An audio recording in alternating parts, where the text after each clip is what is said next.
NEET paper leak के जिम्मेदार कौन है? कौन है जिन्होंने 22 लाख बच्चों के भविष्य को अपने फायदे के लिए बेच दिया? क्योंकि जब आप सच जानेंगे तो आपके पैर के नीचे से जमीन खिसक जाएगी।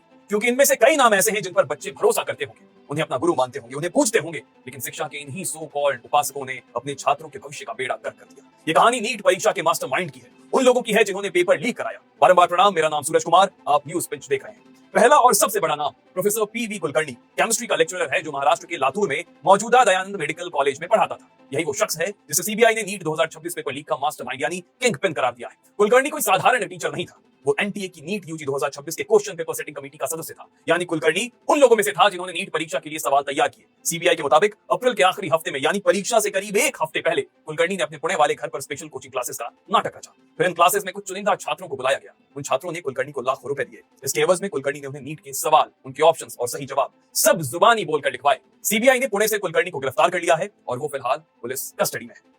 लेकिन इस पूरे षड्यंत्र में कुलकर्णी अकेला काम नहीं करता था। इसमें उसकी राइट हैंड मनीषा वाघमारे भी शामिल थी, जैसा सीबीआई ने दावा किया है। पुणे पुलिस ने मनीषा को हिरासत में ले लिया था। मनीषा पेशे से एक ब्यूटिशियन है, लेकिन सीबीआई की माने तो उसका असली धंधा तो छात्रों को ढूंढना था, उन्हें कुलकर्णी के स्पेशल क्लास तक पहुंचाना था। बकौल सीबीआई, कुलकर्णी ने मनीषा वाघमारे की मदद से उन छात्रों को मोबिलाइज किया जिन्हें लीक पेपर दिखाया जाना था। लेकिन ये एक अकेली मनीषा नहीं है, इस पूरे केस में एक और मनीषा है, मनीषा मंधारे। मनीषा मंधारे महाराष्ट्र के पुणे की रहने वाली है, पेशे से एक सीनियर बॉटनी टीचर है। और सबसे हैरान करने वाली बात यह कि मनीषा एनटीए की तरफ से नीट यूजी 2026 परीक्षा प्रक्रिया में एक एक्सपर्ट के तौर पर शामिल थी। एनटीए के एक्सपर्ट पैनल में होने का कारण उनकी बॉटनी और जूलॉजी के क्वेश्चन पेपर तक सीधी और पूरी पहुंच थी। इसी पहुंच और पद का फायदा उठाते हुए मनीषा ने लाखों छात्रों के भविष्य के साथ खिलवाड़ किया और पेपर लीक सिंडिकेट की एक बेहद अहम मोहरा बन गई। मनीषा को सीबीआई ने गिरफ्तार कर लिया है। अब बात करते हैं उस इंसान की जिसने क्वेश्चन पेपर को एक हाथ से दूसरे हाथ तक पहुंचाया, जिसके हाथ में डिस्ट्रीब्यूशन का काम था। नाम है धनंजय लोखंडे, महाराष्ट्र के अहिल्या नगर का रहने वाला। सीबीआई ने उसे वहीं से गिरफ्तार किया। वो पुणे से अहिल्यापुर आकर छिप गया था। कोर्ट में सीबीआई ने बताया कि लोखंडे ने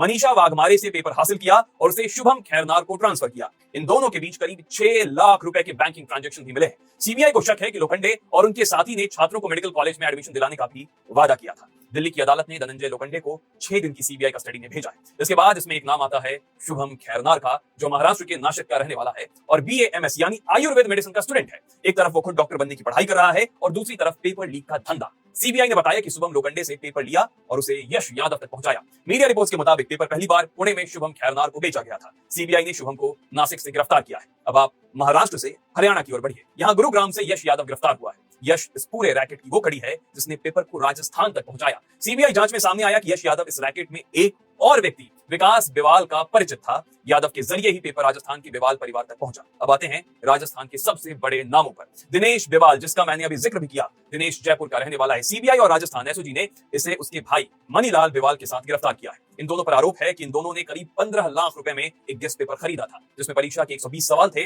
और फिर इसे सीकर के छात्रों को बेच दिया गया। जांच में पाया गया कि दिनेश बिवाल ने इसे हाथ से लिखवाया, फिर स्कैन करके पीडीएफ बनाया। मीडिया रिपोर्ट्स के मुताबिक दिनेश बिवाल का एक राजनीतिक दल की युवा शाखा से कनेक्शन है। हालांकि सीबीआई ने इसकी आधिकारिक पुष्टि नहीं की है। यह भी सामने आया कि दिनेश बिवाल के परिवार के 4 बच्चों ने पिछले साल 2025 में नीट पास किया था। यानी यह नेटवर्क हो सकता है सिर्फ 2026 तक नहीं बल्कि पुराना भी हो। सीबीआई या पुराने नीट परिणामों की भी जांच कर रही है। अब इसमें केवल दिनेश बिवाल और उसका भाई मनीलाल ही शामिल नहीं है, बल्कि मनीलाल का बेटा विकास बिवाल भी इस पूरे रैकेट का हिस्सा है। विकास को भी सीबीआई ने गिरफ्तार किया है। उसके नाम पर जयपुर में कई प्रॉपर्टीज हैं। सीबीआई के मुताबिक यश यादव विकास बिवाल का परिचित था और उसी कनेक्शन से पेपर हरियाणा से राजस्थान पहुंचा। एक नाम ओमकार सिंगोटे का भी है, जो पुणे के जुन्नर इलाके का रहने वाला है और आयुर्वेदिक डॉक्टर है। इसका काम सिर्फ पेपर देना नहीं था बल्कि पूरा पैकेज बेचना था, पेपर भी और मेडिकल कॉलेज में एडमिशन भी। सीबीआई ने सिंगोटे को पुणे से हिरासत में लिया है और अब उससे नेटवर्क के बाकी सदस्यों के बारे में जानकारी निकाली जा रही है। अब इतने नाम सुनने के बाद आपके मन में एक सवाल जरूर आया होगा कि आखिर ये पेपर किस रास्ते से इतनी जगह पहुंचा। सीबीआई की जांच में जो तस्वीर उभरी है वो ये है कि पेपर की हार्ड कॉपी पुणे में तैयार हुई, फिर कुरियर, व्हाट्सएप ग्रुप्स और कोचिंग नेटवर्क के जरिए राजस्थान से हरियाणा तक पहुंची। मीडिया रिपोर्ट्स के मुताबिक लीक की शुरुआत नासिक की प्रिंटिंग प्रेस से हुई। वहां से पेपर हरियाणा और जयपुर होते हुए राजस्थान के सीकर पहुंचा। सीकर इस पूरे नेटवर्क का एक बड़ा हब बन गया था। वहां से आगे जम्मू कश्मीर, बिहार, केरल और उत्तराखंड तक फैल गया। जिन छात्रों से सीबीआई ने पूछताछ की उन्होंने माना कि उन्होंने 2 से 5 लाख रुपए लेकर पेपर लिए थे, उसके लिए चुकाए थे। अब बात करते हैं कि आगे क्या हो सकता है। अब तक 8 से ज्यादा गिरफ्तारियां हो चुकी हैं। सीबीआई टीम एनटीए हेडक्वार्टर भी पहुंची है और वहां के सारे रिकॉर्ड्स जब्त कर लिए गए हैं ताकि पता चल सके कि पेपर ड्राफ्टिंग से लेकर प्रिंटिंग तक कहां-कहां लापरवाही हुई है। सीबीआई ने मोबाइल फोन, कंप्यूटर और दस्तावेज जब्त किए हैं और अब मनी ट्रेल यानी पैसों के रास्ते को ट्रेस किया जा रहा है। इस पूरे कहानी में आरोपी है एक प्रोफेसर, एक ब्यूटिशियन, आयुर्वेदिक डॉक्टर और कुछ जमीन के दलाल। लेकिन सोचिए कि इनकी वजह से 22 लाख बच्चों का भविष्य दांव पर लग गया। वो बच्चे जिन्होंने 2-3 साल रात-रात जागकर पढ़ाई की मेहनत की, जिनके माँ-बाप ने कोचिंग के लिए अपनी जमीन तक बेच दी, उनके सपनों को सिस्टम ने औने-पौने दाम में बेच दिया। सीबीआई की जांच अभी जारी है, शायद और भी नाम सामने आ सकते हैं।